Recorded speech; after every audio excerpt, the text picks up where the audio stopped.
That's what got Tulani Mokoena fired because he didn't deliver when he was supposed to be. He put his team in prime positions to get silverware, but apart from the league, he had nothing else. AFL people mentioned, but who remembers that now, right? Because and a word on the AFL, Chuck. What real pressure was there on Sundowns to win that? Because Yeah. we were trying to figure out what is the AFL. What we knew for a fact, it's not the Champions League. Okay, Yeah. you've gone and won the AFL, which was a great achievement because of the opponents you faced, right?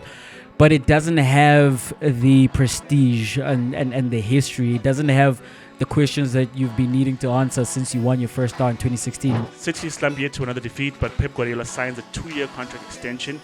What do you think this says about the man and his character? Or does he just love the challenge, or is he just trying to prove us wrong in terms of I can do more than just sign players with an open checkbook and win? Chuck, I think Pep Guardiola knows the conversations that are being had about him.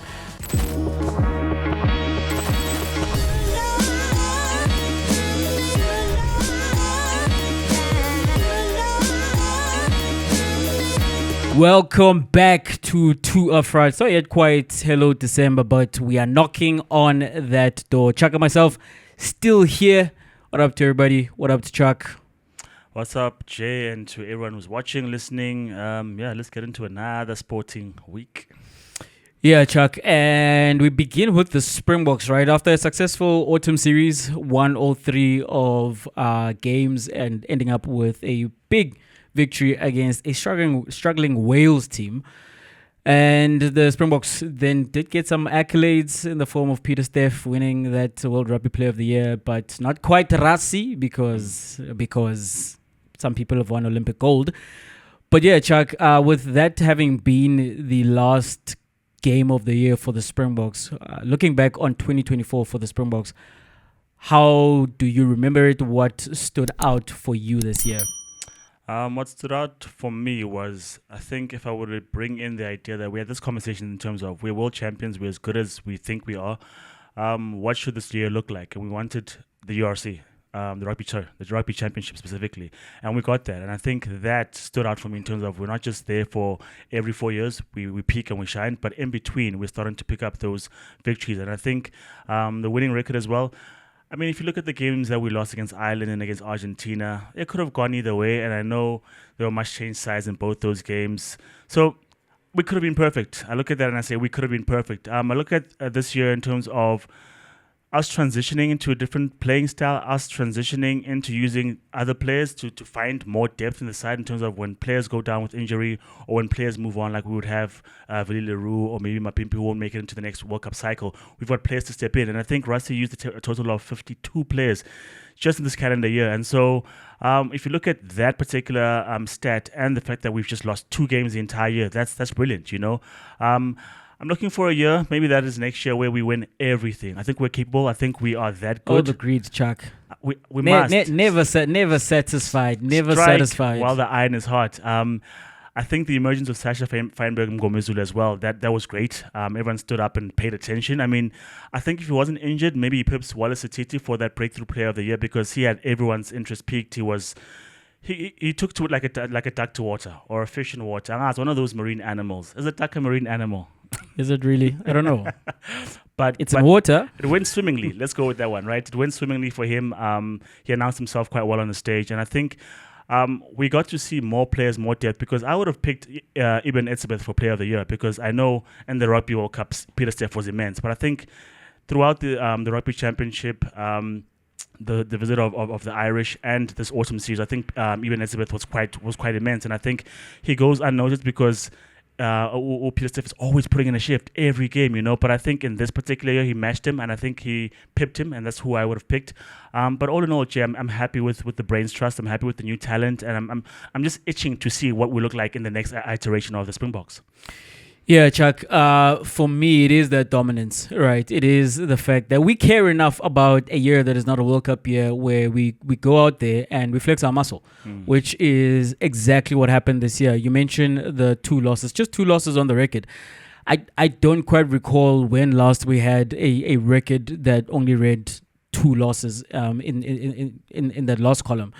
And it's about damn time. You know, so that was great to see that we were putting opponents away. close games, blowouts.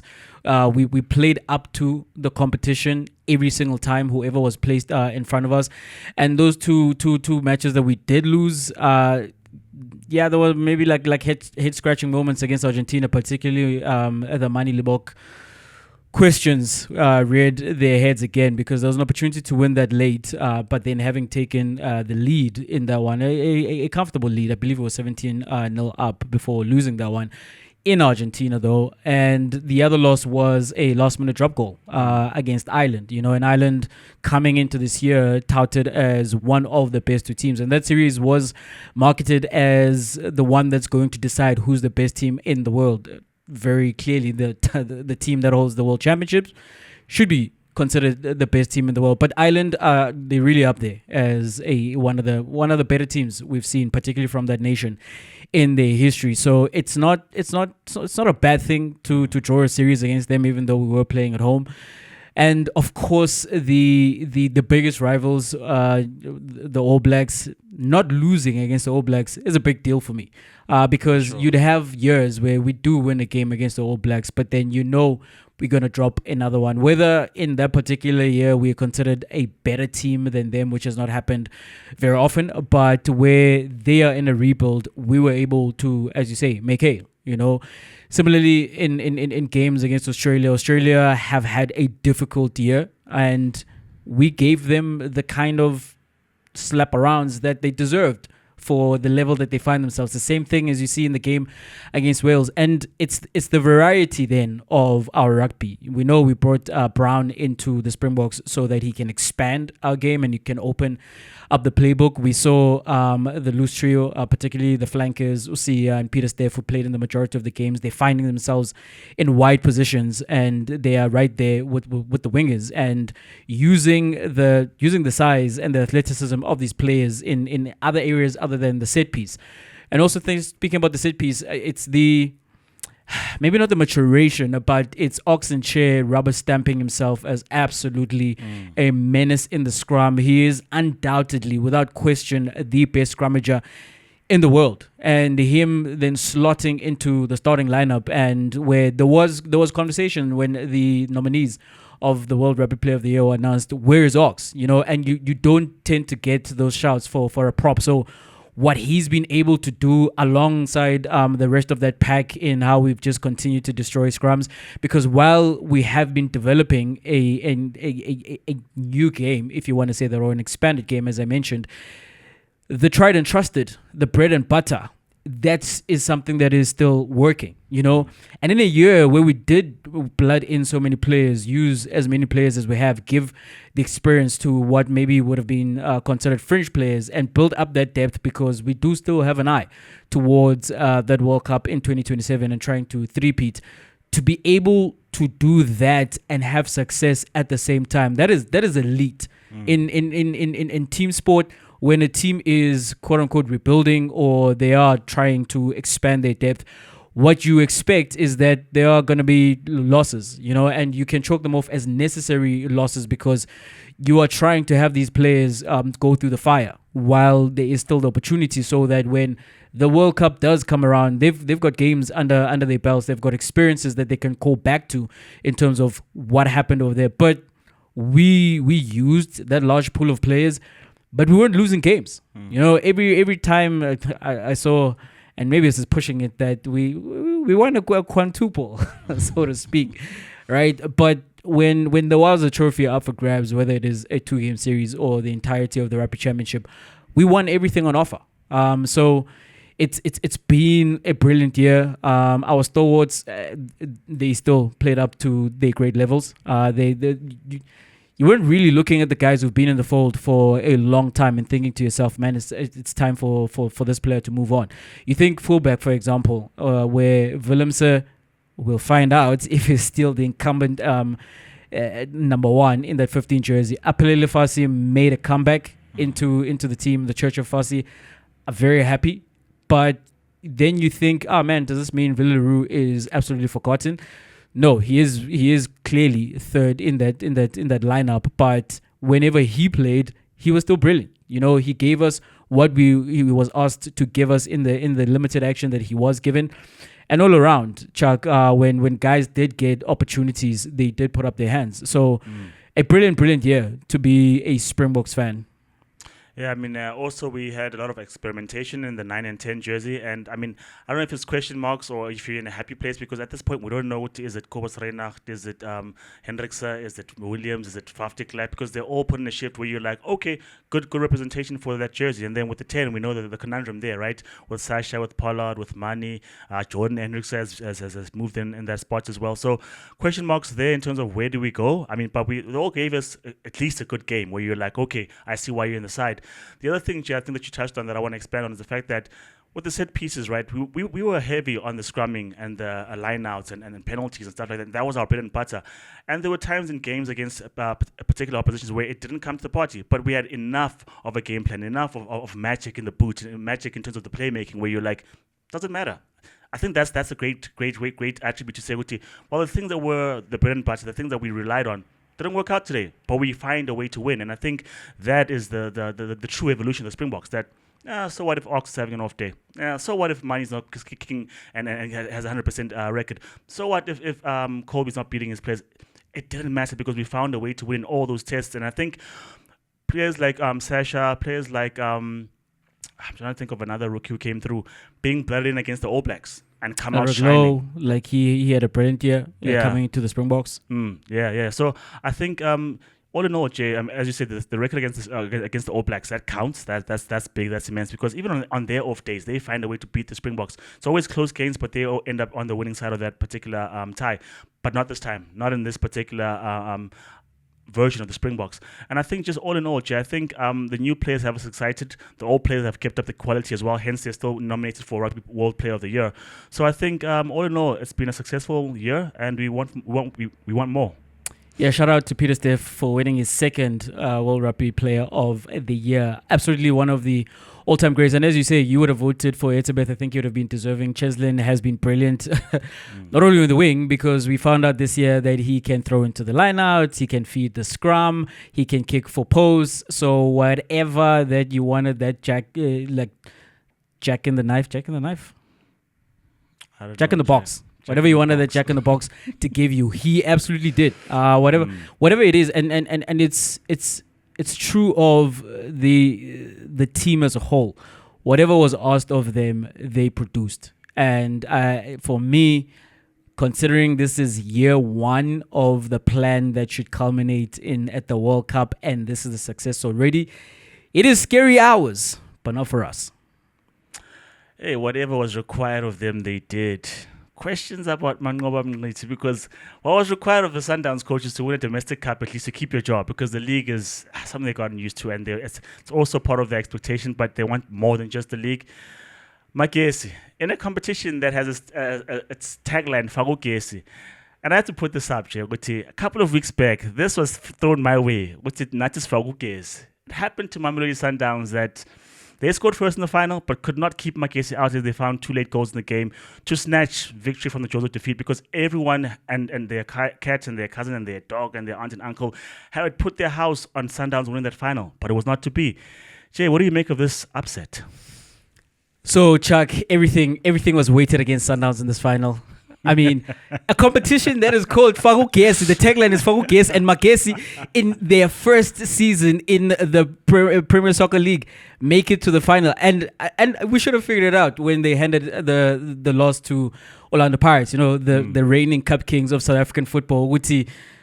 Wait a minute. Maybe this is a team of destiny. Maybe the stars are aligning, and everything that should bend towards them to win this, they will. And then you have also, Chuck, the situation whereby Clinton Lawson, the coach of Magesi, the only title he's ever won was this very same competition in Bloemfontein against Mamelodi Sundowns. What happened in this particular final? It's exactly what was happening all over again. So the final thing I'll say, Chuck, is the last 3 champions of the Carling knockout previously, the Telkom knockout, they've all come from a goal behind. So the team that has scored first, they've gone on to lose. So Chuck, there's nothing Sundowns could do. They were fighting against so many enemies from all different corners. Like, there's absolutely nothing they could do. I mean, you go up against Destiny. What can you really do?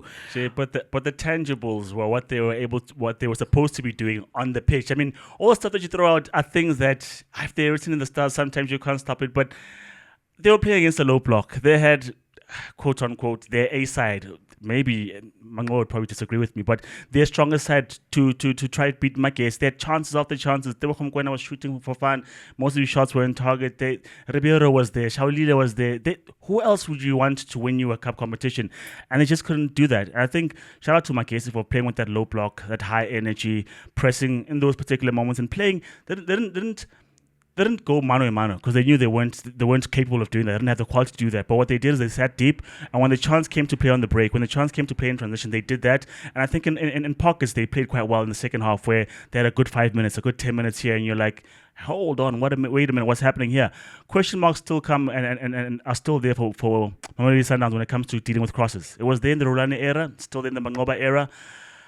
I think they. But also, Chuck, this is how this team score goals, right? Yeah. They scored a similar goal against Pirates. They scored a similar goal against Kaizer Chiefs.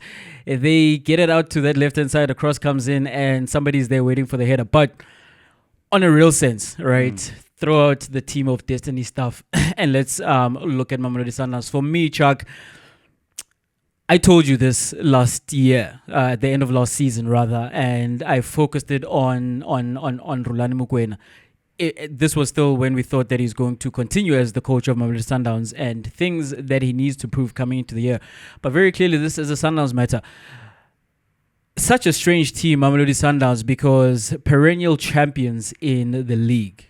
But then they get to the latter stages of cup competitions, particularly finals, and they cannot convert the result. And for me, Chuck, the question then still remains, and what I'm looking at these boys as is these boys are champions, but they're also chokers like simultaneously, because it's four cup finals, four local finals in a row now that they've lost, right?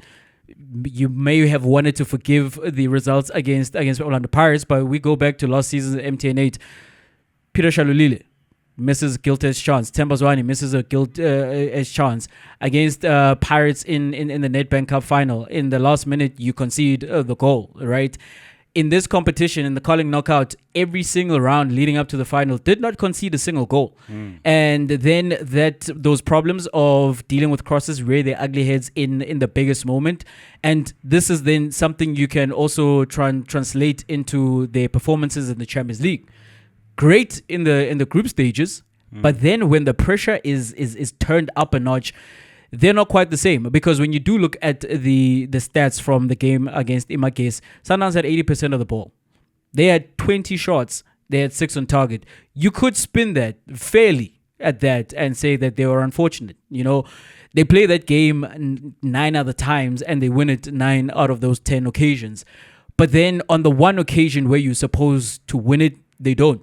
Because and the thing about cup finals, Chuck, cup finals are won. Like, it does not really matter what's showing up on the stats. If we want to project what Sundowns are going to do for the rest of the season, you can look at those and you say those are good signs, you know.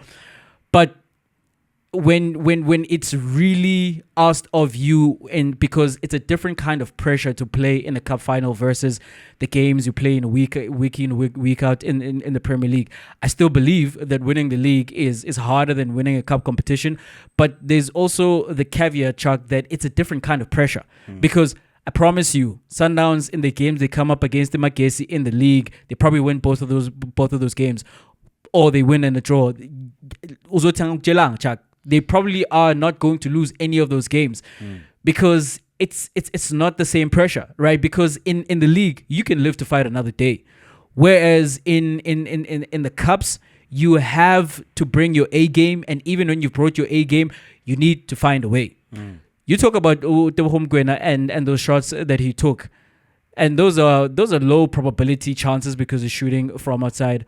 But if the stadium was full and he was wearing Bafana colors, that would have been a different thing altogether. And I mean, that's the other thing that worked against Sundowns, right? That stadium was not full. And of course, we can't expect to get the best of Deiveson Figueiredo under those circumstances because we know when the brother tends to show up. But for me, Chuck, it is still the question that's out there for Mamelodi Sundowns, that what is your BMT like? Like, what are your hearts like, boys? Because you get into these high pressure moments and teams snatch your heart, and there's no response. So that for me is the question. And the thing is, it's funny to say this, but like, this actually is Sundowns' heritage, because they've lost the most cup finals of any team in the PSL era. That's 15 now. So it's not something that started now. But while we're talking about this iteration of the team, that is something they have to answer. They have to answer that in the Champions League. They have to answer it in the Nedbank Cup, because, as I'm saying, well, yes, you can go swimmingly and have the convincing victory against Kaizer Chiefs, not conceding any goals. But then where's that team in the cup final? Where are the 4 goals in the cup final? Where's keeping the goals out in the cup final? Because you can't just chalk it down to, well, you were just unlucky. Nah, find a way. Find a way. Hey man, is it easy to find a way against the man who just walked away with 400,000 in the duration of this competition? Ochipezeze. I mean, Tebogo that shoot straight. What a performance, though. It was, right? I think keeping out those goals when those chances were building up in the first half and only conceding 1, I think that gave the team the biggest boost ever, because I think as long as you're 1 goal behind, there's always a chance. But once you go 2 goals behind like Sundowns, then you have to play a game that you're unfamiliar with. You have to come out, you have to go and play. And their game plan was, let's sit, have a low block, and when the chance presents itself, we'll catch them on the counter. And Jay, this BMT that you speak about, I think it showed its head, because the midfield was disjointed. There were big gaps between the midfield and the defense. You're like, guys, who's bridging the gap between those particular passages of play? Who's playing in between the lines? And you couldn't find that, because all the players were either playing too defensive, or they were all went up to play up front. And so when you look at that, it's like, it's only a few times, and I know cup finals are messy and they're cagey, and I understand that, but it's only a few times where teams play to who they really are in finals. Like when you think about Champions League, Barca against Man United, 2009, 2011, they played exactly like they did in La Liga every other week. If you think about same Barca team against Juve, they did exactly that. But when it comes to teams like Man City against Inter, it becomes cagey again. When it comes to Paris against Sundowns, it becomes cagey again. So they couldn't show their full potential, because it was another cup game. And I think that is that BMT in terms of, can you turn it up when you need to? And I think that's something that you need to win all these particular trophies, because as you're saying, you win 5 the one day, you win 4 the other day, and then you freeze. And I thought to myself, when Ribeiro gave that pass to Reina, he's turned up in a final. He's going to show us some things. But he was hitting the most of that game. In fact, not too many Sundowns players shone, because that low block kept them from expressing themselves a lot. So I think shout out to Clinton Larson and his boys. They knew when to strike, and they played a very patient game. Not fancied by many people, but they did what they had to do. A great story for Clinton Larson, in terms of him dropping down the divisions and then coming up with this team, and in their debut season, the PSL, leading them to a cup final. And I think we should not ignore that. It's historic, and as a football fan, it doesn't really matter what colors you wear. You love to see this, because you think about that team in Macau, 6 of the players who started that cup final, they don't even have 10 games in the top flight. This is their first taste of top flight football. So to be able to start off by beating Orlando Pirates and holding on in that one towards the end, and then going through a Richards Bay and I believe a Galaxy as well, and not concede goals, a low-scoring affair. And then in the final, you come where the coach has clear instructions that we're sitting in the low block and we're going to try and catch them on the counter. We're going to do what we do best, what has worked for us, put those crosses into the box. That's how we get our goals. And for them to execute, Chuck, under that pressure, maybe you can argue that they had nothing to lose, and they were playing a little more freely. But you still have to go out there against a team littered with internationals and do the job.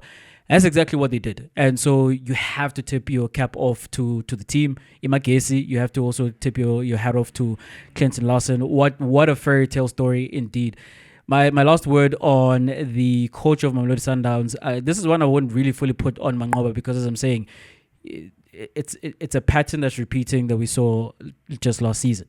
So he is part of that, and the players have questions to answer. Where I am questioning Manqoba is him coming out afterwards in the presser and talking and singling out Umudao, for example, particularly after the much reported distance between him and the player, as well as the home at the start of the season. You don't do that. You protect your players. Yeah, you win together, we lose together, and that's what you were supposed to present.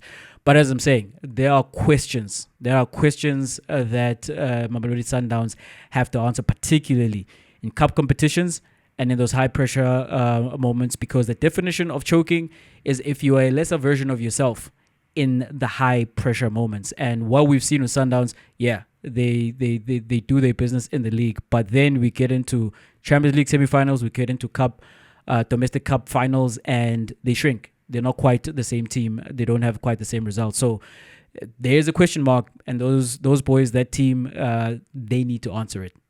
Not quite the same team, and that's what got Rulani Mokoena fired, because he didn't deliver when he was supposed to be. He put his team in prime positions to get silverware, but apart from the league, he had nothing else. AFL people mentioned, but who remembers that now, right? Because and a word on the AFL, Chuck. What real pressure was there on Sundowns to win that? Because we were trying to figure out what is the AFL. What we knew for a fact, it's not the Champions League. Okay, you've gone and won the AFL, which was a great achievement because of the opponents you faced, right? But it doesn't have the prestige and the history. It doesn't have the questions that you've been needing to answer since you won your first start in 2016 and continued appearing in the Champions League and going into the knockout stages. It didn't carry that. It doesn't carry that. The Champions League came around, and then against similar opponents, you didn't do it at that point. And you knew that the pressure for the Champions League was different from the AFL. So it's not to take away from them winning the AFL, but the AFL wasn't quite the Champions League. Yeah, and I think as a result, we saw Urulani get the X, right? And I thought to myself, does Mangoba need to win this particular trophy? But I thought by the time this final came, I think he had convinced players, he had convinced the media, the press, the pundits, and whoever else has an opinion on football that actually is the right guy at the helm, because those victories that we speak about, the 5-0, the 4-0, he had his team purring. He was changing his side. He would do wholesale changes and still win, right? But I don't know if this loss will go down well. He has to win a trophy this year. He has to. The league, yes, but like the pressure to win, particularly the Champions League, is so much higher now. I mean, in the midst of that fire is a manager in England, Pep Guardiola, who figured to sign a contract extension while his team lost a fifth game on the bounce, going down 4-0 against Spurs, which was a shock. I mean, I put Pedro Porro on the bench, missed out on like 14 points because I saw that. Playing away to City, like, these guys are not going to come out winning that handsomely, and I was surprised. But nonetheless, Jay, City slumped yet to another defeat, but Pep Guardiola signs a 2-year contract extension. What do you think this says about the man and his character? Or does he just love the challenge, or is he just trying to prove us wrong in terms of, I can do more than just sign players with an open checkbook and win? Chuck, I think Pep Guardiola knows the conversations that are being had about him.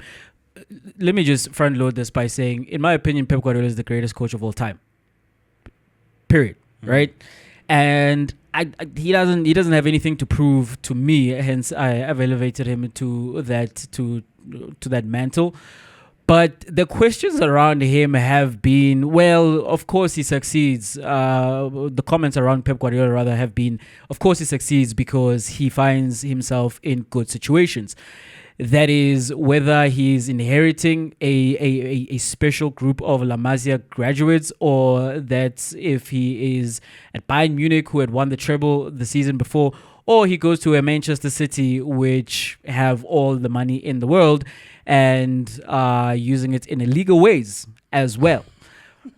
But Chuck, for me, right, where Pep Guardiola is concerned, I'm actually surprised that he signed an extension, because I didn't expect Pep Guardiola to be at Manchester City as long as he eventually will be, because by the end of this extension, he would have been at Manchester City for 10 years, you know. And Pep Guardiola is Blaugrana through and through. He's a Catalan boy. He was raised with Barcelona and had great success with Barcelona, but he was with Barcelona for four seasons, if not 5, and he was done with that experience. And he went to Bayern Munich, and he was also there for he didn't get to 5 seasons with Bayern Munich. And then when he came to Manchester City, I thought to myself, we're going to see a similar length stay for Pep Guardiola with Manchester City. And of course, we know why he was hired. The holy grail for Manchester City was the Champions League. And eventually, Pep Guardiola led them to the Champions League. He led them to a treble, mind you. and there's been nothing for him left to achieve with Manchester City. But the knowing question, which I come back to, has been from the wider public, maybe people who you want to classify as critics of Pep Guardiola. Can he take a struggling team and do something about it? And even that is relative. What are we talking about when we talk about Manchester City struggling, right? Because this is not, and this is then the counter argument for people who have Sir Alex Ferguson as the greatest coach of all time. This is not Sir Alex Ferguson and what he did with Aberdeen all those years ago in the 80s in Scotland, because he took a team and they won 3 SPFL titles in a row, and they disturbed that duopoly of the old firm between Rangers and Celtic. And since then, no other team in Scotland has been able to win the league title in Scotland, right? And he also defeated Real Madrid in a European Cup final. These are not things we've seen from Pep Guardiola. And I think that he is trying to prove something, that, quote unquote, he can rebuild this team. Which again, I say, like, this is relatively speaking. Like, what are we talking about? We're not talking about him dragging a team from the chores of relegation, and he's about to do this. Now, Manchester City do need refreshing. There's 9 players, I believe, in that first team squad who are over the age of 30. You watch that game against Spurs, and in particular, that last goal, which was created by Timo Werner. Timo Werner burst away from Kyle Walker. And if Kyle Walker cannot run anymore, he gives you nothing. You know, you saw Kevin De Bruyne come on as a substitute in that game, because Kevin De Bruyne has become a lot more injury prone in the latter parts of his Manchester City career. So there are questions. Who is the next man up to take over from Kevin De Bruyne? You know, Gundogan is back, but he's not quite the same Gundogan that we saw prior to him leaving to go to Barcelona. And then you have a situation with Gvardiol. Gvardiol has had the impact of scoring goals as a defender, and it's one of those perp nerdy things that, oh my goodness, he's got a defender, but the defender is finding himself in advanced positions and he's creating play and he's scoring goals.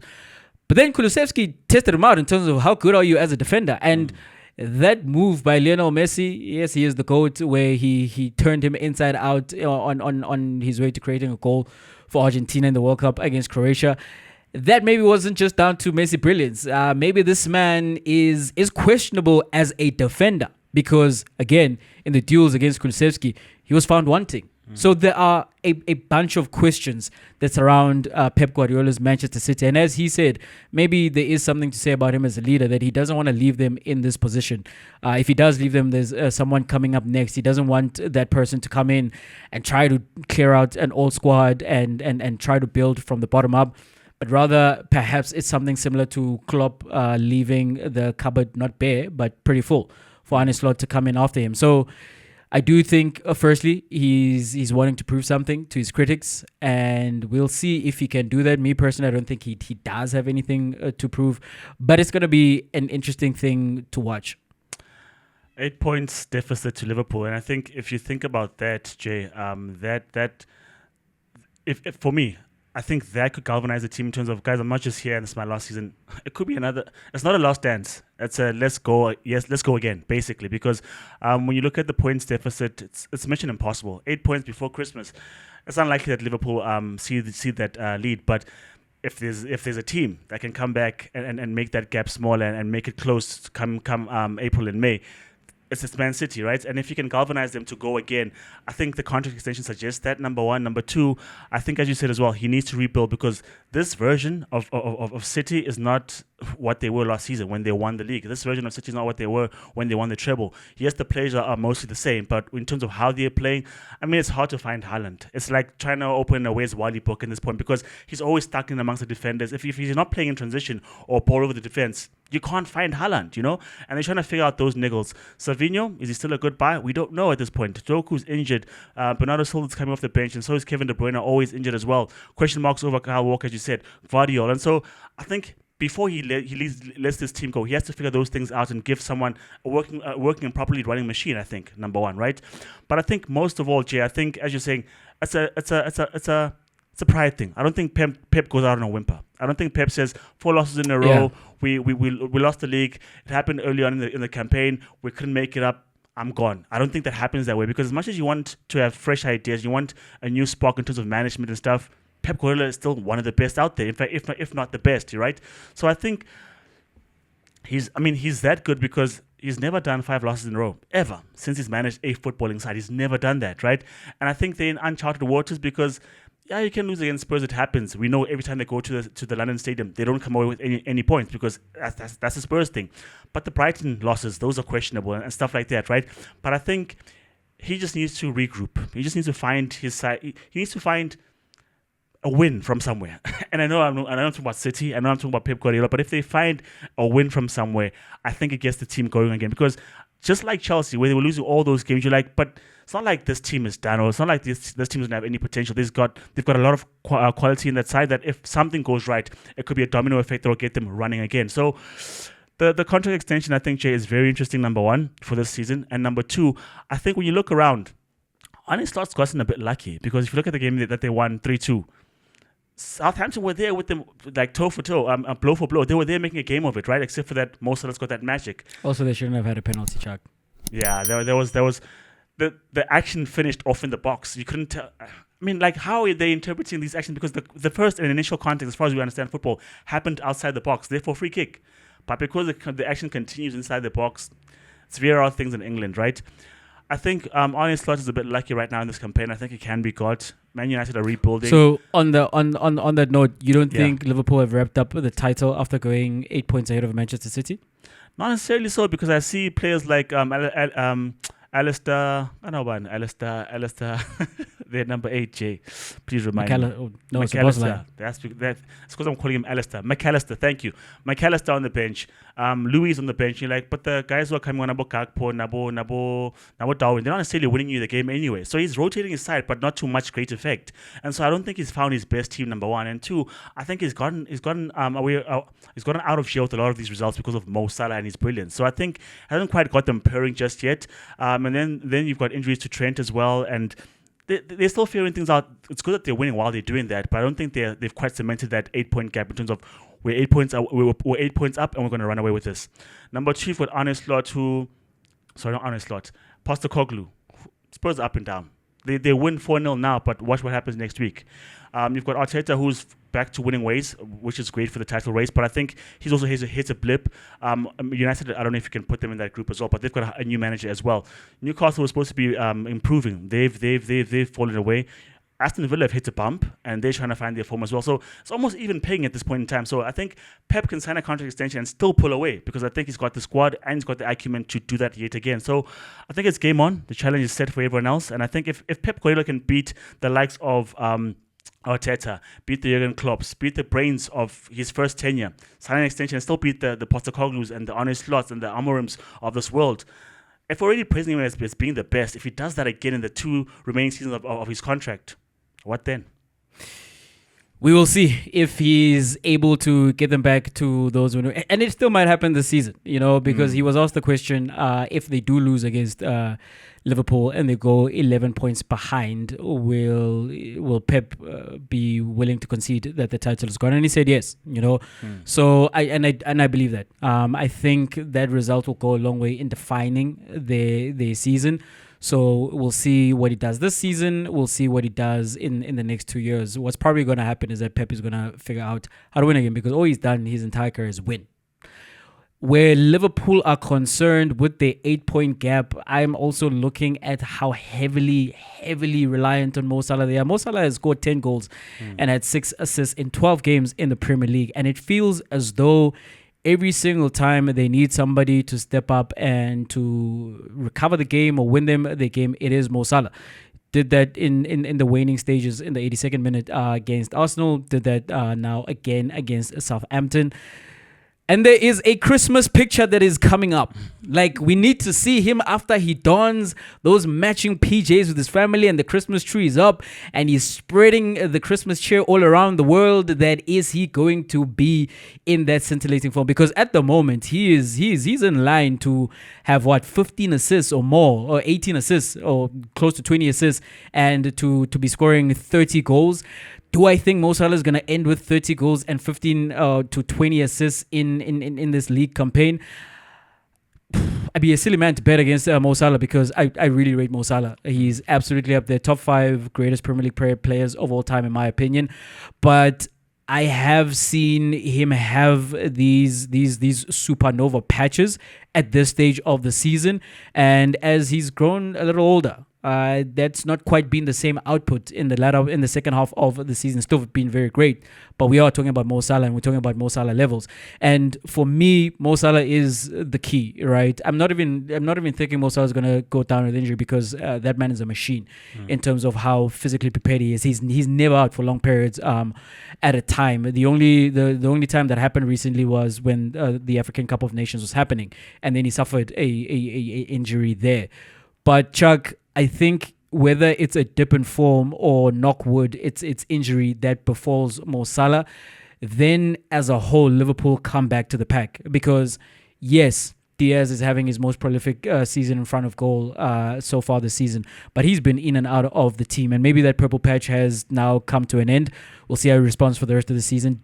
In Nunes is not really someone you can full on rely on that he's going to go and win us games. And Jota is out, and Jota has historically struggled with injury. He will be back at some point, but can you trust that he's going to be around for a long time and delivering the performances and goals that you need to propel you forward in the case that Mo Salah is not there? And you look at the midfield. They've got good midfielders. Gravenberch is having a stellar season. And you mentioned McAllister and how he's controlling games. And then Szoboszlai did score against Southampton, but he's not quite lived up to the same kind of impact we saw from him when he initially joined Liverpool. So as I'm saying, if something happens to Mo Salah, I'm looking at the team as well, Chuck, and I'm asking myself, do Liverpool have guys who can go win them the game? This is not the era where if Mo Salah's not there, and he never was not there, you've got Sadio Mane. His partners in attack, yes, they've got quite the depth in attack, but there's no one really who is quite at that level. If I contrast that, for example, with an Arsenal, right? If you don't have Odegaard, you have Saka. If you don't have Saka, you have an Odegaard. But even then, I think if Saka were to go down, Arsenal would absolutely struggle in terms of who's going to score us the goals.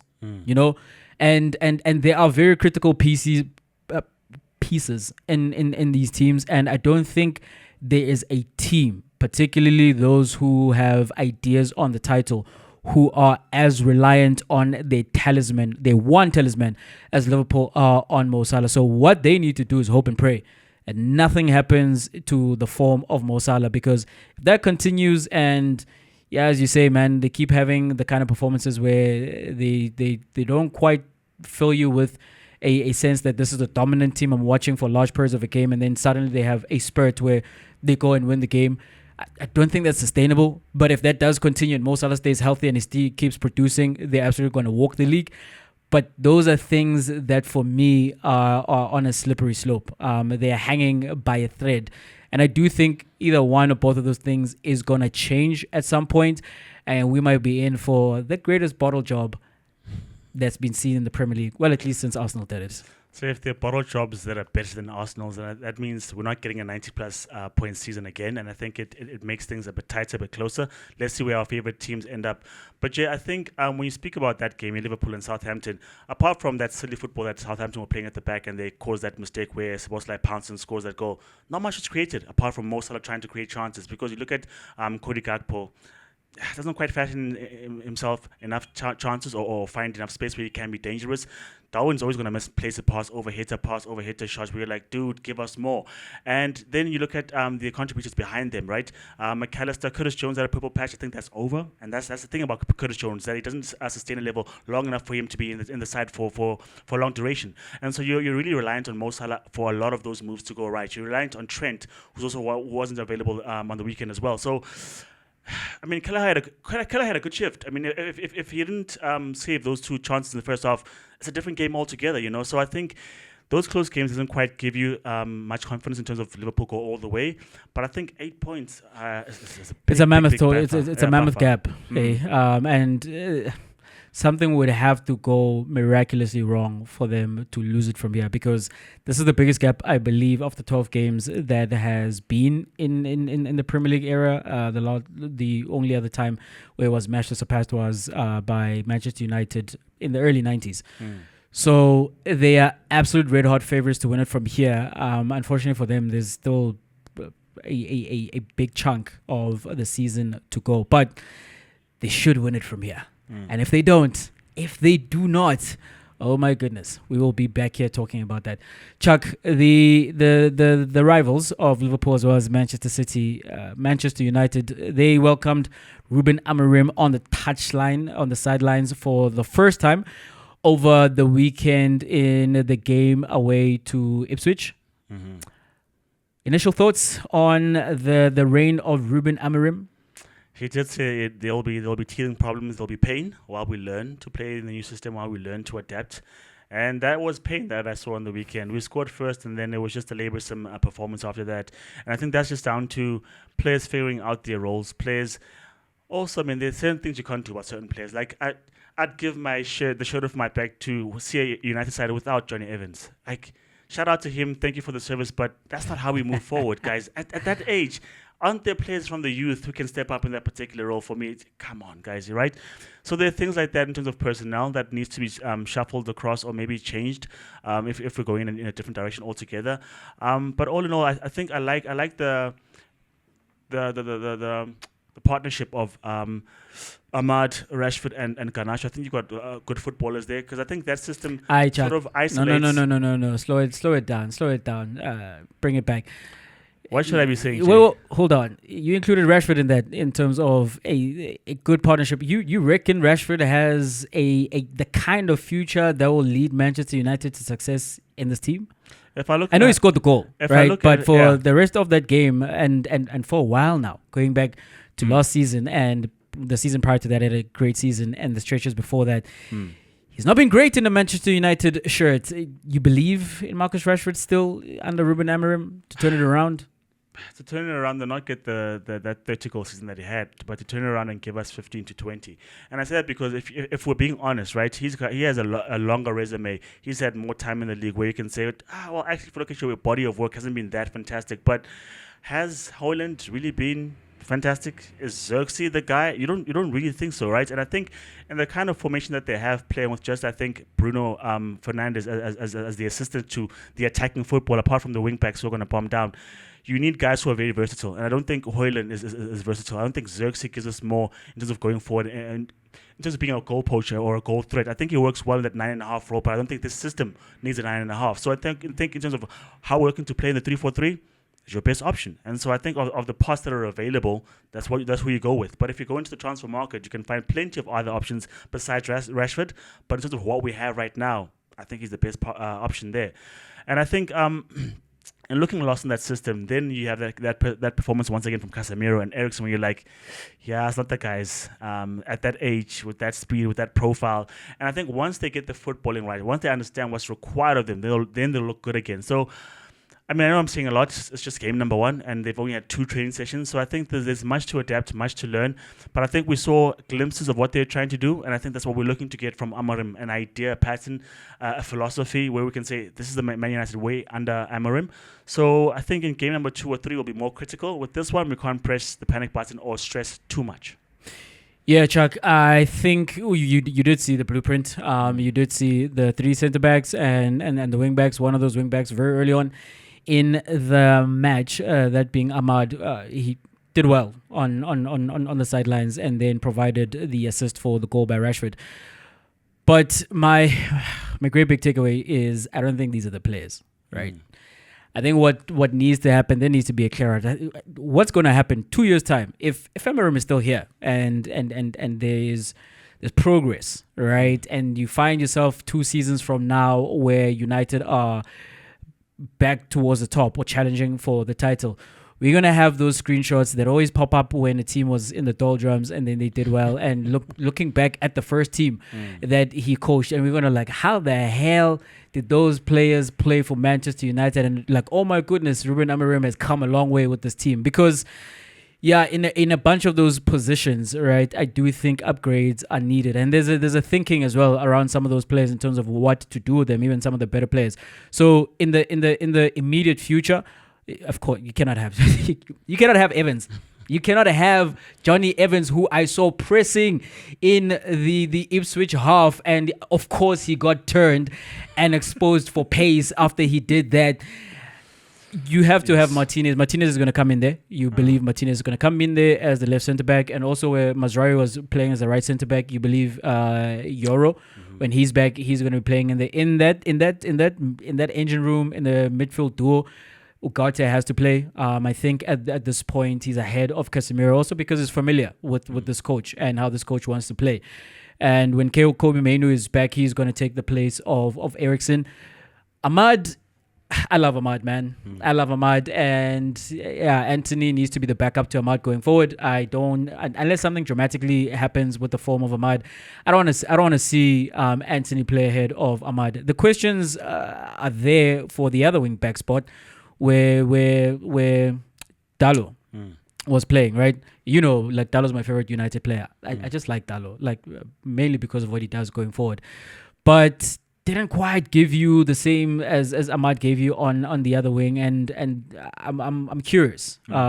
Is he going to continue playing in that spot? And that's something I need to find out, because Ruben Amorim was on record saying that he sees his wing backs as defenders. And yet on the one wing you have Ahmad, who is not a defender, and he struggled a bit with his positioning when Ipswich were attacking.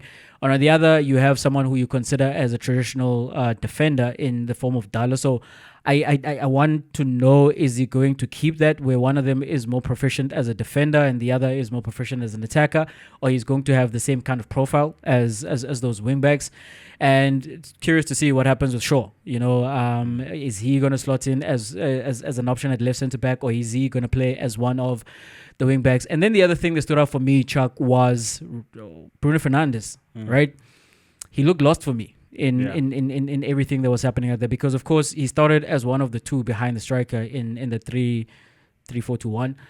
But then he wasn't getting much of the ball, and then he dropped deeper. But then when he drops deeper and he's playing those passes, the person who's supposed to be receiving those passes is Bruno Fernandes. He can't be playing passes to himself.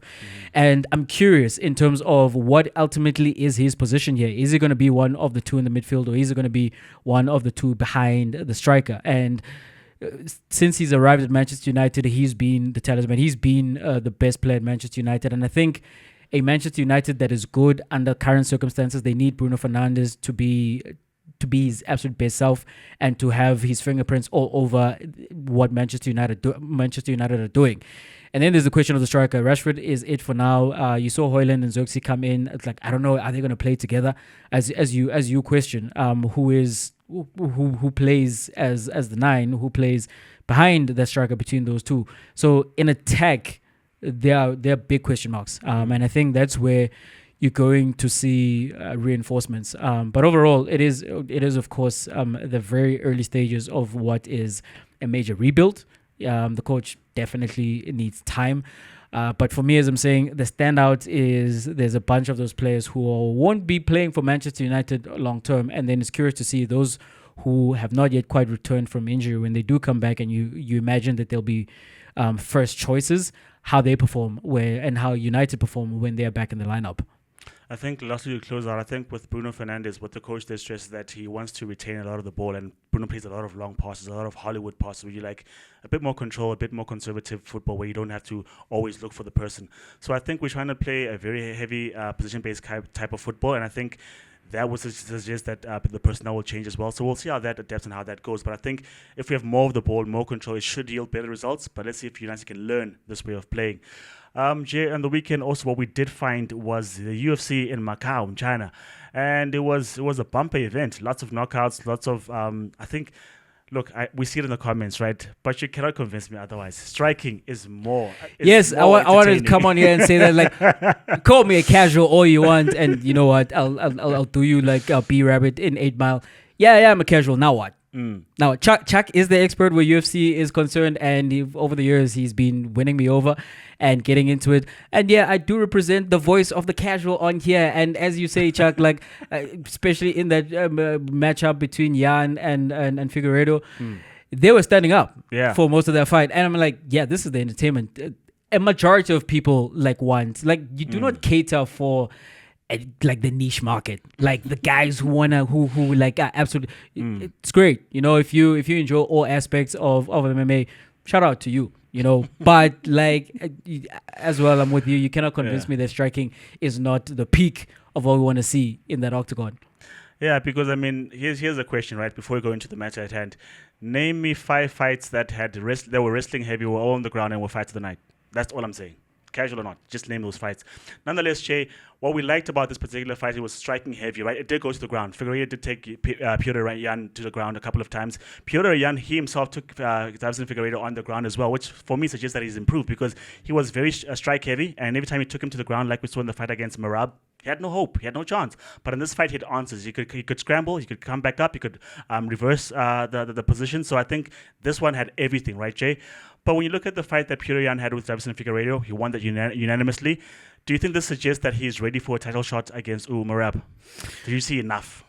Yes, Chuck. The fact that he won all 5 rounds against Figueiredo, and we know Figueiredo has just recently moved up to bantamweight. I believe this is his second fight there. He won his first fight unanimously, that is Figueiredo, and now coming up against the number 3 ranked fighter in that division. It showed that he still got some way to go. And Yan, after losing the title to Sterling and then that controversial loss that he suffered against O'Malley, has been working himself back into title contention, and regardless of the fact that Figueiredo is new in this weight class, it is still Deiveson Figueiredo, and I do think getting a result against a big name, if you want to say, it's the John Jones way of doing things, right? Like it's a legacy victory, however you want to spin it. I do think that is something that puts him firmly in the title picture once again. Will he go back up to the top and win it? That is still to be found out. But what I saw in that matchup against Figueiredo was an impressive victory, was an impressive performance, even as Figueiredo did come back on him in the latter parts of the 4th round, and in that 5th round he did well to respond and win even that 5th round, because of course we're at that point Figueiredo was behind on the scorecards, and he had to try end that fight, and Yan was vigilant to that, and he was still also responding with strikes, not afraid to go in there and mix it up with Figueiredo, even though he had the fight in the bag. So I do think from him dropping the title and coming back with the victories that he has been able to acquire, it's in his near future. I think Petr Yan had a lot of controversy. Obviously, there's that incident with Aljamain Sterling where you're like, is it an illegal blow? Sterling faking the injury or whatever it was. And then what was, according to most of us who watched that fight against O'Malley, he won that fight, but controversially went the other way, right? And so now you're thinking after the surgery, after all that noise has died down, he gets to go make a proper challenge, right? And when he fought Merab Dvalishvili, I think that's when his wrestling and his ground game was a bit poor, and he's since made adjustments and has become better. So it'll be interesting to see what he does going forward. But shout out to Deiveson Figueiredo, man. I know it was a unanimous victory for Petr Yan, but the man comes up from flyweight to bantamweight, and he still got power, because every time he knocked Petr Yan with heavy blows, you could see the effect of it, and you're like, okay, the guy deserves some respect, number one, and number two, his head is as strong as a cinder block, because you just can't knock him down. Yan landed knees, landed combinations, and he just could not stop the guy from coming forward. So I think he will be a problem in the division. If he goes all the way to fight Nurmagomedov, if he goes all the way to fight Merab, I don't know, but I think Deiveson Figueiredo is going to be a problem. If you look at how he dispatched Chito Vera, and then you look how he fought in this particular fight, I think it's going to be very interesting, and I think it's been a good move for him to go a weight up. So I think that was a barnstorming fight, Jay, and I think Petr Yan is showing people that, hey, I haven't gone away. There might be wrestling that's needed in the game, but I've got it, and I'm there to fight. Indeed. Chuck, while we're on the UFC, I want to ask you about maybe the biggest name in UFC history, right? That is Conor McGregor. Conor McGregor was found by a jury to be guilty of sexual assault and in a civil case, so there's no jail time for him, but he has been ordered to pay $250,000, if not pounds, to his victim, and where the victim is concerned, the paramedics who saw her, who treated her after the incident, described it as never having seen anything quite like it. And when we then heard the transcript from the courtroom, it was pretty graphic. Conor McGregor is somebody who was recently called out by Logan Paul, not Logan Paul, Jake Paul, as well as Mike Chandler. Yes, was called out by Mike Chandler. And everyone keeps wanting to get him back in the ring because he's a big draw card. But following his guilty verdict in the sexual assault case, do you think Conor McGregor is someone we'll see in a ring anytime soon or again? And should we see him fighting ever again? No, I don't think we're going to see him ever again in the ring because the last 2 times we did see him, he got put away by Dustin Poirier. One, he had a broken leg. The other one was knocked out. And everyone thought there'd be more in terms of we should see a better version of Conor. And I don't think there is a better version because while he's embroiled in all these cases and all these controversy, there's booze, there's drugs, or at least he looks like he's under the influence of all these substances, right? So I think his head is far and away from the game, from the fight game. He did the Ultimate Fighter with Mike Chandler. And usually if you do the Ultimate Fighter, pretty soon you get to fight each other and you do have that matchup. But that fell away, and it was slated to happen earlier on this year. And Mike Chandler lost 2 years of his life because he was waiting on Conor McGregor. And I think when you've had those things fall in your place where you have the Ultimate Fighter, you've got the organization backing you for a mega fight, and you still don't show up for that one because you had a broken toe. And yeah, fighters go into fights with niggles and injuries, right? And does a broken toe stop Conor McGregor of old?